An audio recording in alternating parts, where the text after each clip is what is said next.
5G YouTube चेनेलाव आरो फिन खेबसेबाव बरायफिनबाय। दिनैनि गोदान भिडिअ'आनो जाहैबाय PM किसाननि मोनसे गोनांथार आपडेट लानानै फैदों नोंथांमोननि गेजेराव। नोंथांमोनाथ' मिथिखाबाय PM किसाननि रां सोनाय समा सफैलायबाय। नोंथांमोना बे PM किसाननि रांखौ माब्ला मोननो हागोन? गोबां मानसिफोरा सोंहरबाय थादों, जाय बिथांमोना गोदान भिउआर बिथांमोना सोंहरबाय थादों। नोंथांमोननि थाखाय मोनसे रां सोनायनि गोनांथार आपडेट लानानै फैदों आरो गोबां मानसिफोरनि राङा पेन्डिं जादों। राङा मानि थाखाय पेन्डिं जादों? नोंथाङा बोरै रांखौ मोननो हागोन? आरो जाय बिथांमोना PM किसानाव रांखौ मोनखाबाय थायो बिथांमोननियाबो गोबां प्रब्लेम जानानै दं। नोंथांमोना PM किसाननि 19थि इनस्टलमेन्टआव रांखौ मोननो मा खामानिखौ मावनानै लानांगोन? नोंथाङा गावबा गावनि स्टेटासखौ बोरै चेक खालामनानै नोंथाङा बोरै प्रब्लेमखौ सल्भ बानायनो? जोङो बेनि गोनांथार आपडेटखौ नायगोन। आरो जाय बिथांमोना निउ गोदानै PM किसानाव एप्लाइ खालामदों, नोंथांमोना रां मोननो थाखाय मा खामानिखौ मावनांगोन? नोंथांनि नामखौ नोंथाङा बोरै चेक खालामनांगोन? नोंथांनि नामा PCDC वाइसआव फैदोंना फैयाखै? जोङो बेफोरनि गोनांथार आपडेटखौ दिनैनि नैबे भिडिअनि गेजेराव नायगोन। मानो होनोब्ला गोबां खेथियगा दासिमबो PM किसाननि रांखौ मोनजोबनो हायाखै। फिसा फिसा प्रब्लेमनि जाहोनावनो गोबां रां हाबनायाव प्रब्लेम जानानै दं आरो गोबां खेथियकफोरा रां सोगाफ्रोमबो PM किसाननि रांखौ मोननो हाया। जुदि नोंथांमोना बेफोरबायदि प्रब्लेमजों रांखौ मोननो हायाखै, जोङो दिनैनि नैबे भिडिअनि गेजेरजों PM किसाननि A to Z प्रब्लेमखौ नोंथाङा बोरै सल्भ खालामनानै बेनिफ्राय बोरै नोंथाङा रांखौ मोननो हायो, जोङो बेनि गोनांथार आपडेटखौ नायगोन। गिबियावनो जोङो PM किसाननि रांखौ नोंथाङा माब्ला मोननो हागोन, जोङो बेनि फाइनाल आपडेटखौ गिबियावनो नायग्रोगोन। नोंथाङा PM किसाननि रांखौ फेब्रुवारि मान्थ, नैबे जानुवारि मान्थआ थांनोसै, नोंथाङा फेब्रुवारि मान्थआव 100% नोंथाङा फेब्रुवारि मान्थनि फार्स्ट उइक बा लास्ट उइकआव नोंथांमोना 100% PM किसाननि रांखौ नोंथांमोना मोननो हागोन। 19थि इनस्टलमेन्टखौ नोंथाङा मोननो हागोन। नैबेयाव नोंथाङा नुनो मोनखादों PM किसाननि रांखौ 18थि इनस्टलमेन्टखौ नैबे 5 अक्ट'बराव सोना हरनाय जादोंमोन। 18थि इनस्टलमेन्टखौ PM किसाननि रांखौ बोसोराव मोनथाम किस्तियाव सोनाय जायो। मोनथाम किस्तियाव सोनाय जायो। 2000 करे बे रांखौ सोनाय जायो मोनथाम किस्तियाव। बोसोरसेयाव मोनथाम किस्तियाव रांखौ हरनाय जायो। मास मोनब्रैनि उनाव मोनसे किस्ति बिदि हरनाय जायो। नोंथांमोना मिथिखायो। नैबे 5 अक्ट'बराव रांखौ हरनाय जादोंमोन। दा नोंथांमोना मान्थखौ सानबानो जाबाय। फेब्रुवारि मान्थआव गोग्लैयो PM किसाननि 19थि इनस्टलमेन्टआ। नोंथांमोना PM किसाननि 19थि इनस्टलमेन्टखौ फेब्रुवारि मान्थनि फार्स्ट उइक बा लास्ट उइकआव नोंथांमोना नैबे PM किसाननि 19थि इनस्टलमेन्टनि रांखौ मोननो हागोन। नाथाय रां सोब्लाबो गोबां खेथियकफोरनि प्रब्लेमनि जाहोनाव राङा बेंक एकाउन्टसिम मोनहैनाय नङा। जाय बिथांमोना गोदान नैबे PM किसानाव एप्लाइ खालामनानै दोनदों आरो रांखौ मोननो लुबैदों, नोंथांमोना मा खामानिखौ मावनांगोन? जोङो बेनि गोनांथार आपडेटखौ नायगोन। आरो जाय बिथांमोना दासिमबो PM किसानाव रांखौ मोननो हायाखै, प्रब्लेम जानानै दं, नोंथांमोना मा खामानिखौ मावोब्ला नोंथांमोना रांखौ मोननो हागोन? नोंथाङा रां सोनायनि सिगांनो बेफोर फिसा फिसा खामानिखौ मावनानै लानांगोन। नङाब्ला नोंथांमोना रां सोबाथाय आन्दायनांगोन। दानिया जोङो बे प्रब्लेमफोरखौ नायग्रोगोन। गिबियावनो गोदान बानायनायफोरखौ गिबियाव नोंथाङा नैबे पर्टेलाव फैनांगोन। PM किसानखौ नोंथाङा गुगोलाव सार्च खालामनांगोन। नैबे PM किसान, नैबे PM किसान नैबे पर्टेलाव नोंथाङा क्लिक खालामना होनांगोन। बेयो अफिसियेल पर्टेल।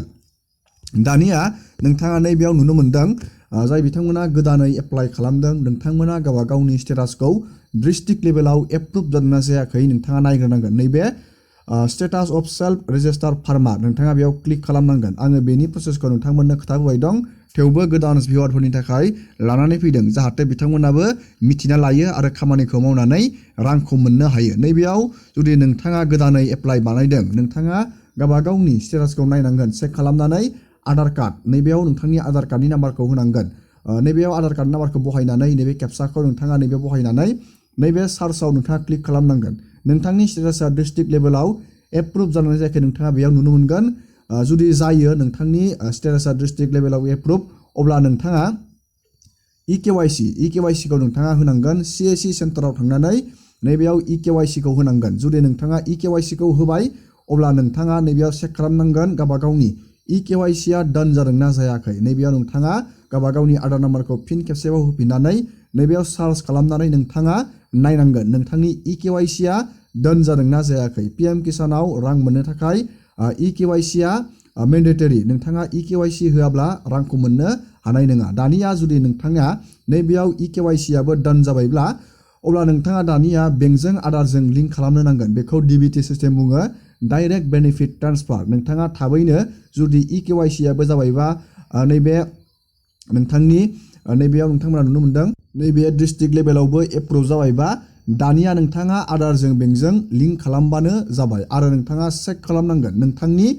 PCDC वाइसआव नोंथांनि नामा फैदोंना फैयाखै। नोंथाङा बेखौ चेक खालामनो थाखाय नैबे पर्टेलनि जोहैनो हागोन। नैबे नाउ इउ आर नैबेयाव नोंथांमोना नुनो मोनदों नैबे बेनिफिसारि लिस्ट। नोंथांमोना नैबेयाव नुनो मोनदों बेनिफिसारि लिस्ट, बे लास्टआव दङ। नोंथाङा बे बेनिफिसारि लिस्टआव क्लिक खालामनो नांगोन। बेनिफिसारि लिस्टआव क्लिक खालामनानै गावबा गावनि नोंथाङा नैबेयाव स्टेटखौ सिलेक्ट बानायनांगोन। नैबेयाव गावबा गावनि डिस्ट्रिक्टखौ क्लिक खालामनांगोन। नैबेयाव साब डिस्ट्रिक्टखौ क्लिक खालामनांगोन। नैबेयाव ब्लकखौ नोंथाङा क्लिक खालामबानो जाबाय आरो नैबेयाव PCDC। नैबे PCDC आव नोंथांनि नामा फैथारनाया मेन्डेटरि। जुदि नैबे PCDC वाइसआव नोंथांनि नामा फैयाखै अब्ला नोंथांमोना PM किसाननि रांखौ मोननाय नङा। दानिया नोंथाङा नैबे गेट रिपर्टआव क्लिक खालामना होबानो जाबाय। गेट रिपर्टआव क्लिक खालामना होनाय लोगोनो जाय बिथांमोना गोदान एप्लाइ बानायदों नोंथांमोननि नामा नैबे नामाव नैबे लिस्टआव फैनांगोन। जुदि नैबे लिस्टआव नोंथांनि नामा दं अब्ला नोंथांमोना रांखौ मोननो हागोन। बेबायदि नोंथाङा चेक खालामबानो जाबाय।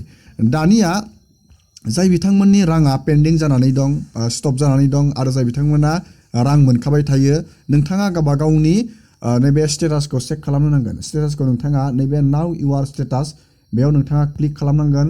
बेयाव क्लिक खालामनानै नोंथाङा नैबेयाव नुनो मोनदों इन्टार रेजिस्ट्रेसन नं। नैबेयाव नोंथांनि PM किसाननि रेजिस्ट्रेसन नम्बरखौ बहायनांगोन। नैबे केपसाखौ बहायबानो जाबाय। आरो जुदि नोंथांनियाव रेजिस्ट्रेसन नं गैया नैबेयाव नोंथाङा नाउ इउ आर रेजिस्ट्रेसन नंआव क्लिक खालामनानै नोंथाङा रेजिस्ट्रेसन नम्बरखौ नोंथाङा रिकभार खालामनानै लानो हागोन। दानिया नैबेयाव नोंथाङा बहायबानो जाबाय नोंथांनि रेजिस्ट्रेसन नम्बरखौ नैबेयाव बहायनांगोन आरो नैबे केपसाखौ बहायनानै नैबे गेट OTP आव क्लिक खालामनांगोन। गेट OTP आव क्लिक खालामनाय लोगो लोगोनो नोंथांनियाव मोनसे OTP फैगोन। बे OTP खौ बहायनानै नोंथाङा दानिया इलिजिबिलिटि स्टेटासखौ नोंथाङा चेक खालामनानै लानो हागोन। दानिया आं नोंथांमोननो देखायनि। दानिया नोंथाङा नैबेयाव नुनो मोनदों इलिजिबिलिटि स्टेटास। नैबेयाव नोंथाङा नुनो मोनदों बेयाव मोनथाम अपसन। बेनि आपडेटखौबो आं नोंथांमोननो लाबोगासिनो दङ। मानो होनोब्ला बे प्रब्लेमनि जाहोनावनो गोबां खेथियकफोरा रांखौ मोननो हायाखै। नैबेयाव नोंथांमोना नुनो मोनदों लेन्ड सेडिं स्टेटास। जुदि बियो नैबेयाव न' जानानै दं अब्ला नोंथाङा बेखौ एग्रिकालसार अफिस डिस्ट्रिक्टनि एग्रिकालसार अफिसाव थांनानै नोंथाङा हानि नोंथाङा डकुमेन्ट होनानै लेन्ड हल्डिं होनानै नैबे खामानिखौ नोंथाङा मावना लाबानो जाबाय। लेन्ड सेडिं स्टेटासा बियो एस जागोन। नैबे एस जानाया गोनांथार PM किसानाव रां मोननो थाखाय। आरो नैबे EKYC आं दहायनो खोन्थाखांबायमोन नोंथांमोननि EKYC आ डन जानांगोन। नैबेयाव एस जानांगोन। बेफोरबायदि जुदि अपसना एस खिथिदों अब्ला बियो अके, नोंथाङा बेयाव रां मोननाया जेबो प्रब्लेम गैया। जुदि नैबे स्टेटासा जुदि बेयाव राइट सिन खिथिदोंबाथाय। आरो नैबेयाव नोंथांमोना नुनो मोनदों आदार बेंक एकाउन्ट सेडिं स्टेटास बेयो एस जानांगोन। बेयो जाहैबाय आदारजों बेंकजों लिंक।